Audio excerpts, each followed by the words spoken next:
ಹೌದಲ್ವಾ? ಒಂದು ಕೆಲಸ ಮಾಡೋಣ, ಪ್ರಾದೇಶಿಕ ಪಕ್ಷ ಕಟ್ಟಿ ಅಂತ ಆ ಒತ್ತಡಕ್ಕೆ ನಾನು DCM ಅವ್ರನ್ನ ಸಿಕ್ಸೋದಿಲ್ಲ. ಕಾಕ್ರೋಚ್ ಪಾರ್ಟಿಗೆ ಅಧ್ಯಕ್ಷ ಆಗ್ಬಿಡ್ಲಿ. ಅಧ್ಯಕ್ಷ ಆಗಿ 2028 ಚುನಾವಣೆಯಲ್ಲಿ ಅವರ ಅಧ್ಯಕ್ಷತೆಯಲ್ಲಿ ಒಂದು 50 ಸೀಟ್ ಗೆದ್ದು ತೋರಿಸ್ಲಮ್ಮ.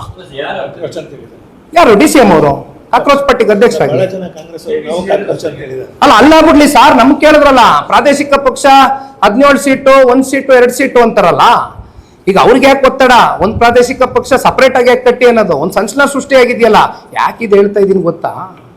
ನಿನ್ನೆ ಫ್ರೀಡಂ ಪಾರ್ಕ್ ಅಲ್ಲಿ ನಿಂತ್ಕೊಂಡು ಮಾನ್ಯ ಮುಖ್ಯಮಂತ್ರಿಗಳು ಐ ಎಮ್ ಕಾಕ್ರೋಚ್ ಅಂತ ಟಿ ಶರ್ಟ್ ಬಿಡುಗಡೆ ಮಾಡ್ತಾರೆ ಸರ್. ಐ ಎಮ್ ಕಾಕ್ರೋಚ್ ಅಂತ ಟಿ ಶರ್ಟ್ ಬಿಡುಗಡೆ ಮಾಡ್ತಾರೆ. ಸೊ ಎಂತ ದುರಂತ ಅಂದ್ರೆ ಕಾಂಗ್ರೆಸ್ ಪಕ್ಷದ್ದು ಸೋಷಿಯಲ್ ಮೀಡಿಯಲ್ಲಿ ಆಗಿರ್ತಕ್ಕಂಥ ಒಂದು ಸಂಚಲನ ಏನಿದೆ, ಅದು ಏನು ಎತ್ತ ಆಳ ಅಗ್ಲ ಡೀಪ್ ಅನಾಲಿಸಿಸ್ ಮಾಡ್ದಿರಾ ಹೋಗಿ ಆ ಟಿ ಶರ್ಟ್ ಇಟ್ಕೊಂಡು ನಿಂತ್ಕೋತಾರೆ ಅಂದ್ರೆ ಅಲ್ಲಿ INDI ಮಿತ್ರಕೂಟದಿಂದ ಹೊರಗಡೆ ಹಾಕಿದ್ಮೇಲೆ ಇನ್ಯಾವ ಹೀನಾಮಾನದ ಸ್ಥಿತಿ ಕಾಂಗ್ರೆಸ್ನವ್ರು ಬಂದ್ಬಿಟ್ಟಿದ್ದಾರೆ ಅಂತ ಪಾಪ ನಾನು ನೋಡಿದ್ರೆ ಅವ್ರ ಪರವಾಗಿ ನನಗೆ ಆತಂಕ ಆಗ್ತದೆ.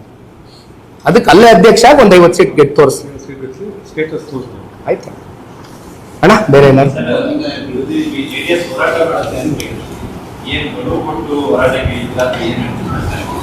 ಖಂಡಿತ ಬಿಡುವು ಕೊಟ್ಟು ಹೋರಾಟ ಮಾಡೇ ಮಾಡ್ತೀವಿ. ಇದು ರಾಜ್ಯಾದ್ಯಂತ ಎಲ್ಲಾ ಜಿಲ್ಲೆಗಳಲ್ಲೂ ಕೂಡ ಕರೆ ಕೊಡ್ತೀವಿ. ಇದು ಕೇವಲ ಬೆಂಗಳೂರು ನಗರಕ್ಕೆ ಸೀಮಿತವಾಗಿರ್ತಕ್ಕಂಥದ್ದಲ್ಲ. ಕರೆ ಕೊಡ್ತೀವಿ, ಒಂದು ಗಡುವು ಕೊಡ್ತೀವಿ. ನೀವು ಹೇಳ್ದಂಗೆ ಒಂದು ಟೈಮ್ ಲೈನ್ ಫಿಕ್ಸ್ ಮಾಡ್ತೀವಿ.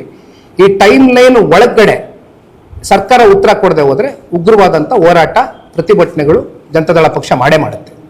ಅನುಮಾನ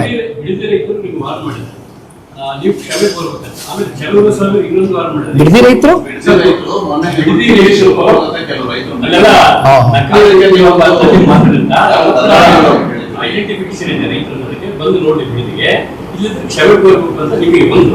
ಎರಡನೇದು ಕುಮಾರಸ್ವಾಮಿ ಚಲುವರಸ್ವಾಮಿ ನಿನ್ನೆ ಒಂದು ಚಾಲೆಂಜ್ ಮಾಡಿದ್ದಾರೆ.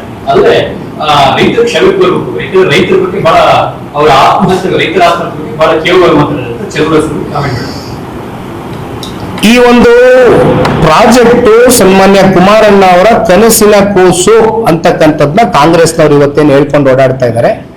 ಹೌದು, ಸತ್ಯ. ಈ ಪ್ರಾಜೆಕ್ಟ್ ಕುಮಾರಣ್ಣನ ಕನಸಿನ ಕೂಸೆ ಆಗಿತ್ತು.